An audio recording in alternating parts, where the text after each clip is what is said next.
Guys আজ সকালে একটা ট্রিপে গেছিলাম করঞ্জলি থেকে ফেরার পরে দেখি হঠাৎ এই দুর্ঘটনাটা ঘটে। কি অবস্থা দেখো গাইস, এখানে দেখো ভিডিওটা ভালো।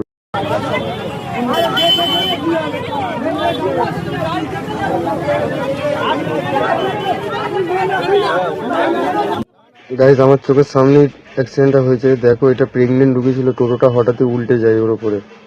আমি পেছনেই ছিলাম টোটোটার। একটা বাচ্চা আর একটা বউকে বাঁচা থেকে এটাই হয়েছে। ঠিক আছে, রাস্তা পারাপার হচ্ছিল, টোটোতে এটা হয়। টোটোতে আরো ছিল, খুবই খারাপ একটা অবস্থা। আমি দেখছিলাম, হেল্প করলাম। দেখো ভিডিওটা।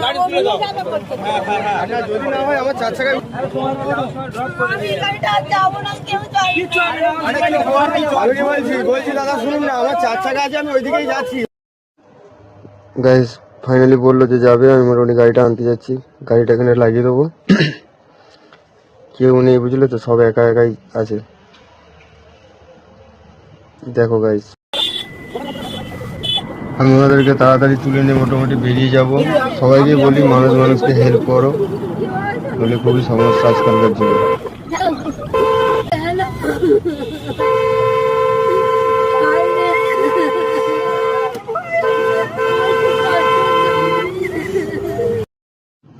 গাইস যখন তাড়াহুড়ো করে মোটামুটি ডায়মন্ড হারবার মেডিকেল কলেজে ওদেরকে নামাবো, সেরকম একটা আছে।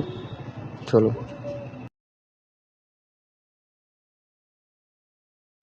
গাইস, এটা দেখে আমার খুবই খারাপ লাগছিল, যেহেতু প্রেগনেন্ট। সত্যি বলছি, খুবই খারাপ একটা ব্যাপার। ওদের সাথে কেউই ছিল না, দুজনেই প্রেগনেন্ট রুগী। ঠিক আছে,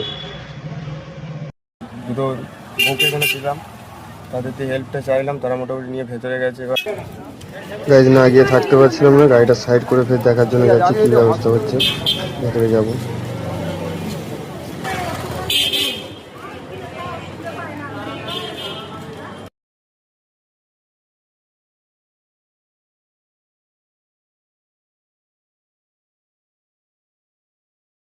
ফাইনালি ওরা ভর্তি নিয়ে নিয়েছে, আর ওদের বাড়ির লোকও আসবে, ফোনে কথা হয়ে গেছে।